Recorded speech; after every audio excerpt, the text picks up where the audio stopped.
(365일) 건강하게 사는 법을 알려드리는 건강 365의 장원석입니다. 날씨가 따뜻해지면서 야외 활동하는 분들 많아졌습니다. 강으로 또 산으로 조깅이나 등산 계획하는 분들 계시죠?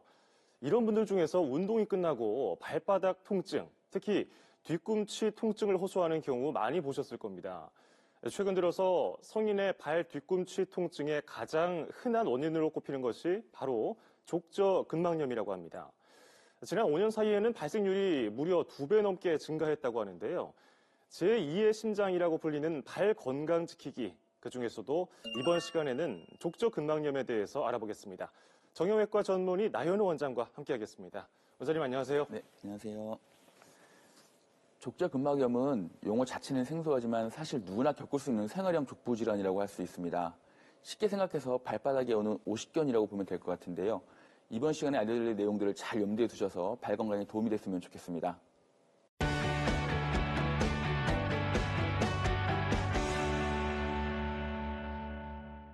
네, 원장님, 발 관련한 질환 중에서 발병률이 가장 높은 편에 속하는 이 족저근막염. 발병률은 높은데 이게 흔하지 않은 용어란 말입니다. 예. 왜 이렇게 생소하게 느껴지죠? 저희 몸에 발바닥에 단단한 섬유성 조직이 족저근막에 존재하게 되는데요. 예. 이 족저근막의 퇴행성 변화나 섬유성 증식, 염증 소견이 동반되는 것을 족저근막염이라고 합니다. 우리의 발은 서 있을 때를 비롯해서 걷거나 뛸 때 발이 아치를 형성하면서 체중을 지면으로 분산시키게 되는데 이때 족저근막이 굉장히 중요한 역할을 하게 됩니다. 그런데 족저근막은 불행히도 탄성이 굉장히 적은 구조물이어서 미세한 손상이 반복되거나 심하게 긴장력을 받게 되면 족저근막에 손상이 오게 되는데 이것이 족저근막염으로 연결되는 것이죠. 예전에 마라톤 선수로 유명했던 황영조 선수가 은퇴를 결심했던 가장 중요한 이유 중에 하나가 이 족저근막염 때문에 그랬다고 들었는데요. 예. 축구 선수들도 이 고통을 많이 겪기도 하고요. 예, 맞습니다. 근데 일반인들은 이렇게까지 운동을 하지 않는데 이렇게 흔하게 나타날까요? 예전에도 이렇게 흔한 질병이었나요? 현대인들이 사용하는 모든 공간은 딱딱한 아스팔트나 보도블록과 같은 그런 구조물로 되어 있습니다. 이런 구조물들은 우리가 걷고 뛸 때마다 체중에 대한 충격을 전혀 흡수해주지 못하는 구조물들인데요. 현대인들이 과거 황토길과 같은 걷기 편한 길에서 생활을 했다면 족저근막염과 같은 질환은 찾아보기 힘들지 않았을까 생각해 본 적이 있습니다. 또한 현대인들의 신발은 발을 편하게 해주기보다는 기능이나 멋에 초점이 맞춰져 있다 보니까 장기간 발에 과한 긴장력을 주게 되는 경우가 많습니다. 그리고 최근에는 생활 스포츠의 중요성이 강조되고 있잖아요. 마라톤이나 배드민턴 같은 장기간 뛰거나 점프를 반복해서 하는 스포츠가 활성화되면서 발에 갑작스럽게 무리가 가는 경우가 흔해졌습니다.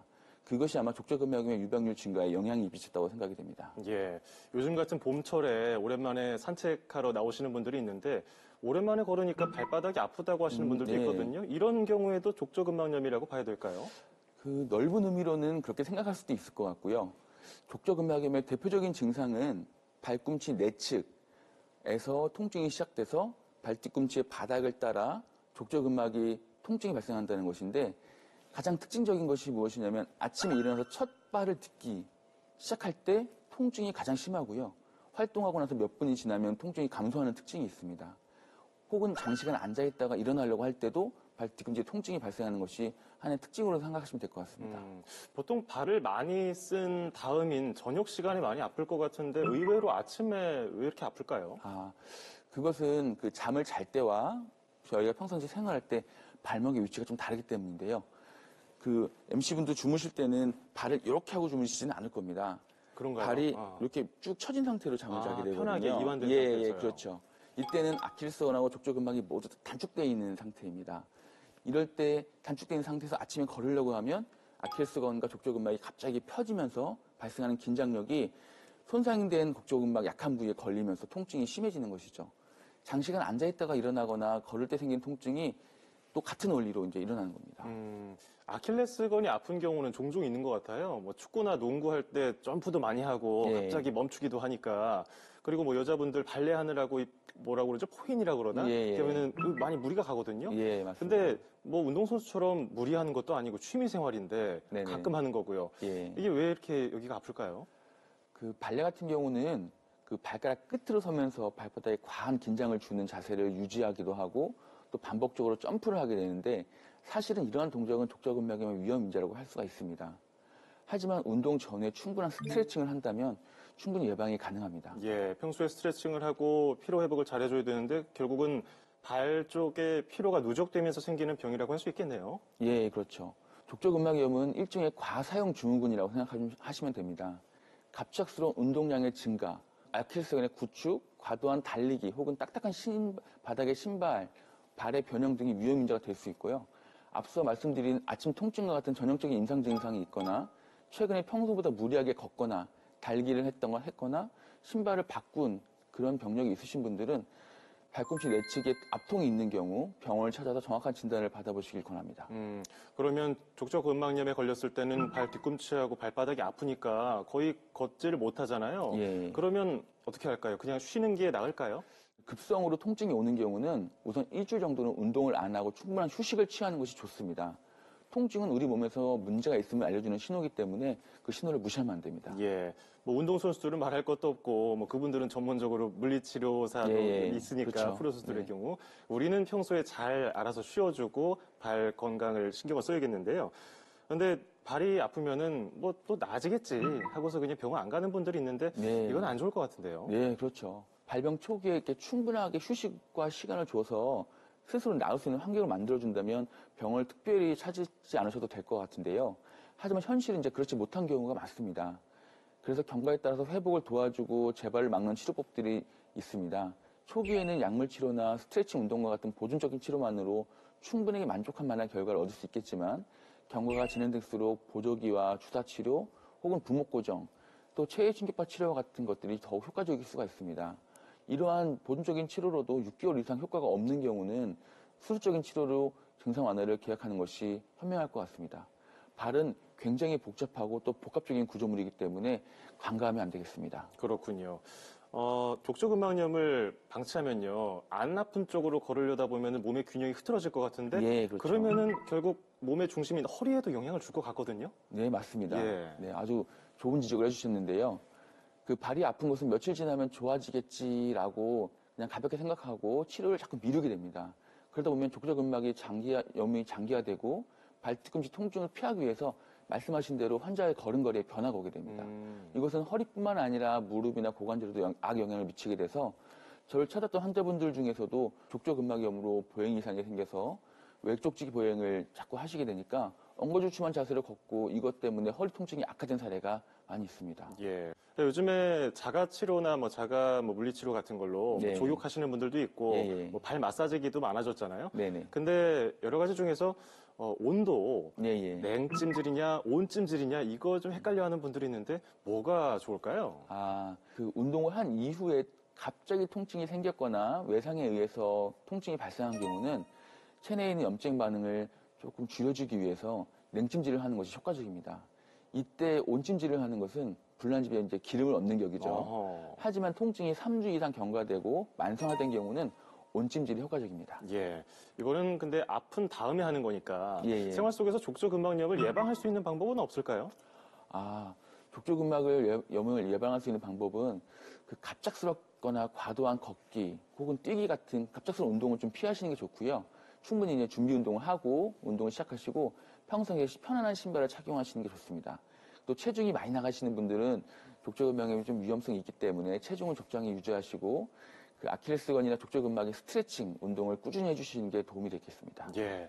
일상생활에서 스트레칭을 하면서 좀 풀어주는 게 좋다고 하셨는데, 이 자리에서 할 수 있는 간단한 스트레칭 있을까요? 예, 그럼요. 족저근막염에 필요한 스트레칭은 다 간단합니다. 네, 예. 제가 그 사회자분하고 같이 한번 시범을 보여드릴게요. 해볼까요? 예, 그러면 어떻게 좋을 것 하는 같습니다. 겁니까?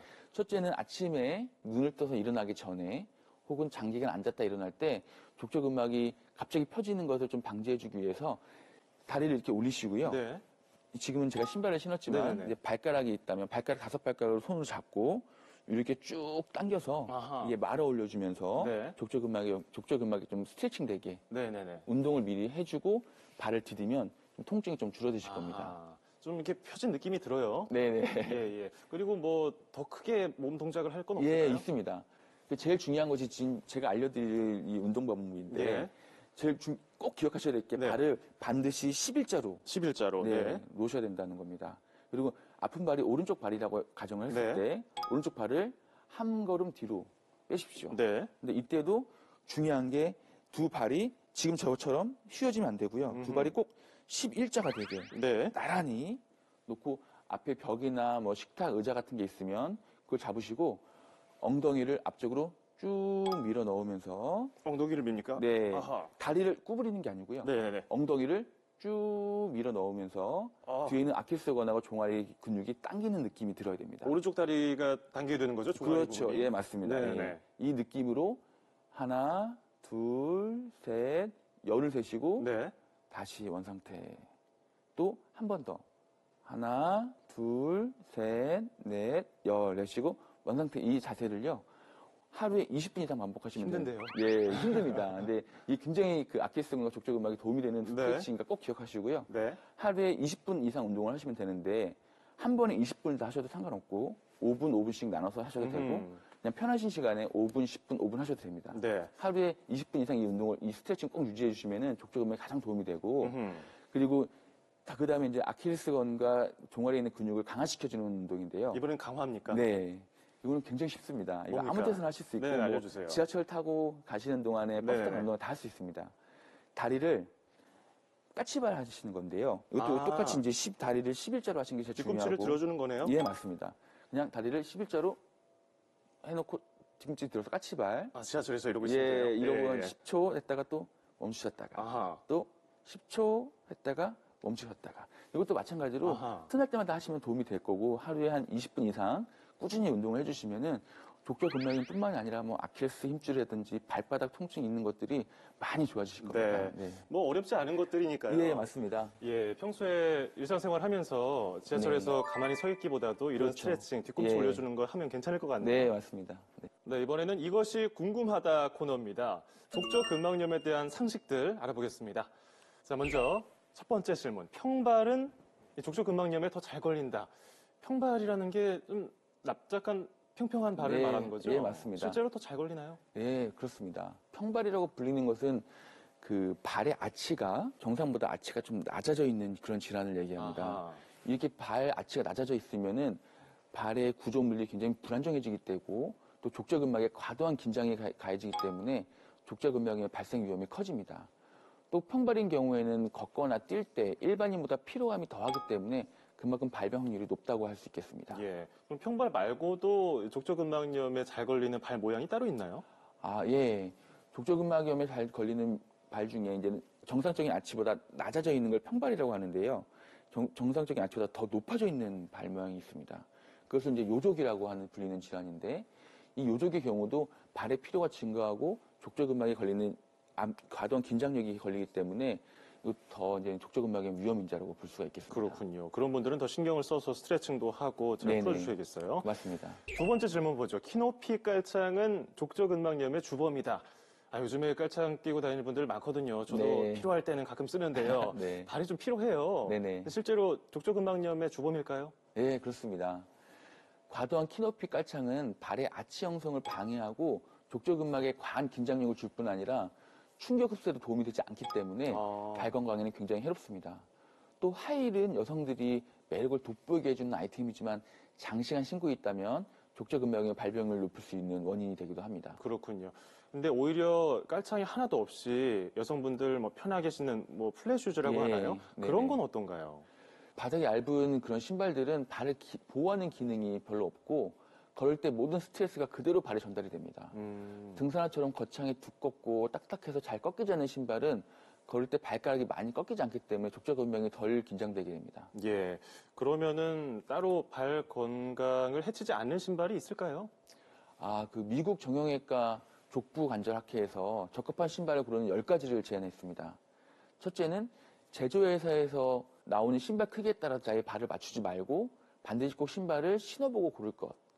둘째는 나이가 들면서 발의 폭이 변하기 때문에 정기적으로 발의 크기를 측정해야 된다는 것이고요.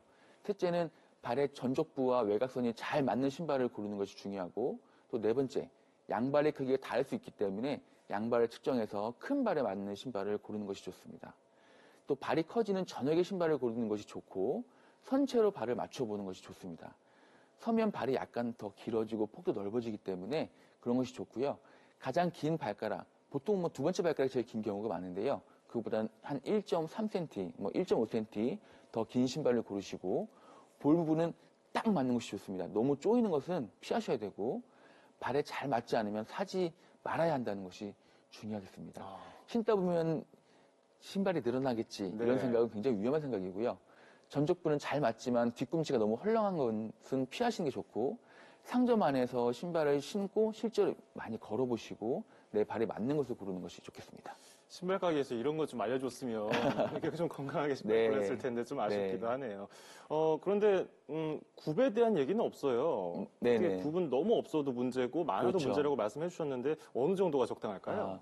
혹시 그 MC분이 키높이 구두를 신어보셨는지 잘 모르겠는데요. 신어봤죠.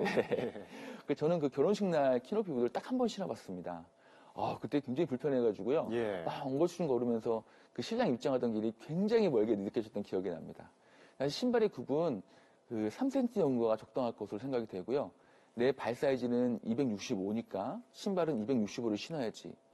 또 이 신발은 예쁜데 볼이 좁아서 지금은 좀 불편하지만 신다 보면 좀 늘어날 거야. 높은 굽 정도는 신어줘야 다리가 예뻐 보이지. 사실은 이런 생각들은 굉장히 위험하고요. 이런 생각은 피하셔야 됩니다. 발이 신발에 적응하는 동안 내 다리가 예뻐 보이는 동안 발이 그 안에서 굉장히 힘들게 병들어가고 있다는 걸 꼭 기억하십시오. 예. 나중에 저 신발 살 때 연락드릴 테니까 한번 같이 가주시기 바랍니다. 좋습니다. 네, 고맙습니다. 자, 세 번째 질문 보죠. 여성의 경우 족저근막염이 폐경이 오면 더 잘 걸린다. 이거는 그럴까요? 네. 그게 이제 족저근막염이라는 질환 자체가 40에서 60대 여성들에게 호발하는 질환으로 알려져 있습니다. 그 나이가 들면 얼굴에 이렇게 주름살이 늘어나는 것처럼 몸에도 이제 탄력이 감소하는 시기가 이 시기인데요. 이 시기에 여성들이 폐경이 오는 시기이기 때문에 이렇게 좀 생각하시는 것 같고요. 폐경과 족저근막염의 관련성을 입증하기 위한 노력들이 진행이 되고는 있습니다. 그렇군요. 자, 하나 더 보죠. 몸무게가 많이 나가면은 족저근막염이 잘 걸린다. 발에 부하가 많이 생겨서 그러는 건가요? 어떤 네, 건가요? 맞습니다. 네, 정확하시네요. 몸무게가 많이 나가면 족저근막염이 더 잘 걸리는 것은 맞습니다. 우리의 발은 걸을 때 체중의 3배, 뛸 때는 10배까지 하중을 견뎌내야 하거든요. 그러니까 체중이 10kg 더 나가면 발에 걸리는 하중은 100kg 더 걸리는 것이죠. 그러니까 그 체중이 늘수록 발에 걸리는 긴장력도 그만큼 커지기 때문에 족저근막염이 걸릴 위험도 더 높습니다. 예. 이 족저근막염이 또 재발이 쉬운 난치성 질환이라는 얘기도 많이 하거든요. 실제로 어떤가요? 족저근막염은 난치병은 아닙니다. 다만 치료에 있어서 의사와 환자 간의 꾸준한 노력과 인내가 많이 요구되는 질환 중에 하나일 뿐인데요. 제가 아까 알려드렸던 그 간단한 스트레칭을 환자들은 이어가시기가 참 어려워하세요. 그런데 그걸 이제 일기 같은 걸 쓰거나 일지 같은 걸 써서 꾸준히 운동을 하시고 또 전문가와 상담하시고 또 적절한 치료를 이어가신다면 발뒤꿈치 통증으로부터 해방되실 수 있습니다. 예. 우리가 사실 발에 관심을 못 가질 때가 많아요. 네네. 제일 고생하는 신체 부인 중 하나인데요. 예, 그렇죠. 족저근막염을 예방하기 위한 오늘 여러 가지 이야기 잘 들어봤습니다. 네. 고맙습니다. 네, 감사합니다. 다음은 건강 브리핑 시간입니다. 발은 인체 축소판이라고 불릴 정도로 건강을 지키는 데 중요한 역할을 하죠. 또 그럼에도 가장 홀대받는 부위가 아닌가 하는 생각이 듭니다. 그래서 이번 시간에는 발 건강을 지키는 기본적인 생활 수칙에 대해 알려드릴 텐데요. 화면으로 만나보시죠.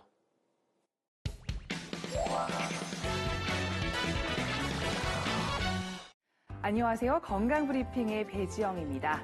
족저근막염은 이름은 생소하지만 우리가 일상생활에서 많이 겪는 발질환입니다. 전체 인구의 약 10%에서 발생할 정도로 흔한 질환이기도 합니다. 보통 하중에 실리는 운동을 오래 하거나 나이가 많이 들면 발바닥에 전해지는 충격을 흡수하는 족저근막이 약해져서 생기는 질환인데요. 발에는 이런 족저근막염 외에 여러 가지 질환이 나타날 수 있습니다. 오늘 건강브리핑에서는 발과 관련된 질환을 예방할 수 있는 발 건강관리 상식에 대해 알려드리겠습니다. 우선 발 관리의 기초는 깨끗이 씻는 겁니다. 발은 우리 몸의 어느 부분보다도 세균이 많습니다. 대부분의 발은 하루 종일 양말과 신발 속에 들어가 있기 때문입니다. 그래서 발가락과 발가락 사이를 청결하게 씻는 게 중요하고요. 발을 씻은 후에는 물기를 제거하는 것이 중요합니다. 특히 발가락 사이 물기를 잘 닦아내야 무좀과 같은 발 질환을 예방할 수 있는데요. 마른 수건으로 발을 닦은 후 드라이어로 말리면 가장 좋습니다. 두 번째는 양말입니다. 사람마다 다르지만 발에는 땀이 많이 나는 편입니다. 땀은 세균의 온상인데요. 발냄새의 원인이기도 합니다. 그래서 양말을 고를 땐 땀을 흡수하는 면이나 모로 된 양말이 가장 좋고요. 맨발은 땀을 흡수하지 않아서 발 건강에는 좋지 않습니다. 세 번째는 신발인데요. 발에 일어나는 병의 많은 부분은 신발의 원인이 있습니다. 신발은 가급적 가죽과 같이 부드러운 소재가 좋고요. 플라스틱과 같은 소재는 통풍도 잘 되지 않고 발의 일부분을 압박하기 때문에 건강에 좋지 않습니다. 특히 같은 신발은 3일 이상 신지 않고 신었던 신발을 보관할 때는 습기를 제거하는 게 좋습니다. 또 하이힐을 신을 때에는 짧은 시간이라도 벗어서 발을 편하게 해주도록 해야 합니다. 네 번째는 발 마사지입니다. 우리가 한 발을 내디딜 때 몸무게의 25%를 더한 무게가 발에 전해집니다.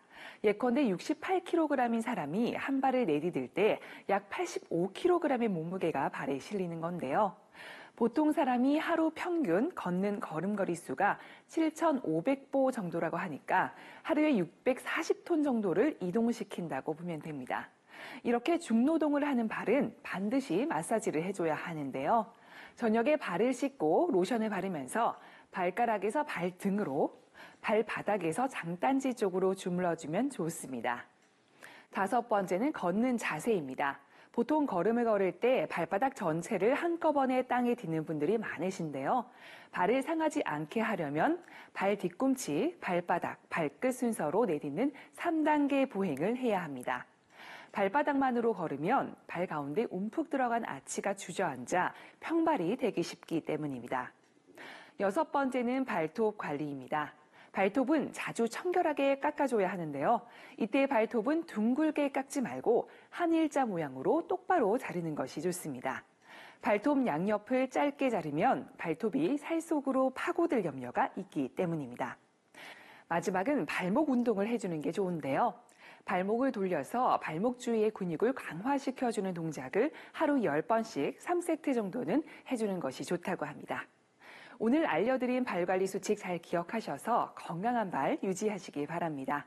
이상 건강브리핑이었습니다.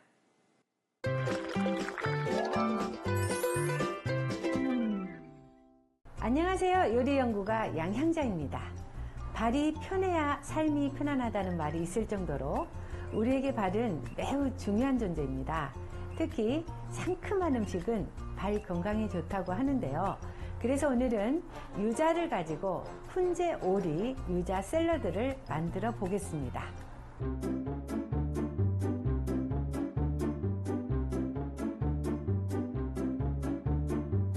팬에 훈제 오리를 노릇노릇하게 구워 기름을 쪄주세요.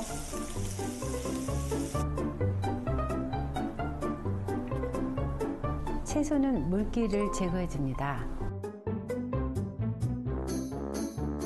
방울토마토는 반을 갈라주세요. 유자청, 레몬즙, 식초, 소금, 올리브 오일을 넣고 섞어주세요. 그릇에 채소를 담고 그 위에 훈제 오리를 올려줍니다.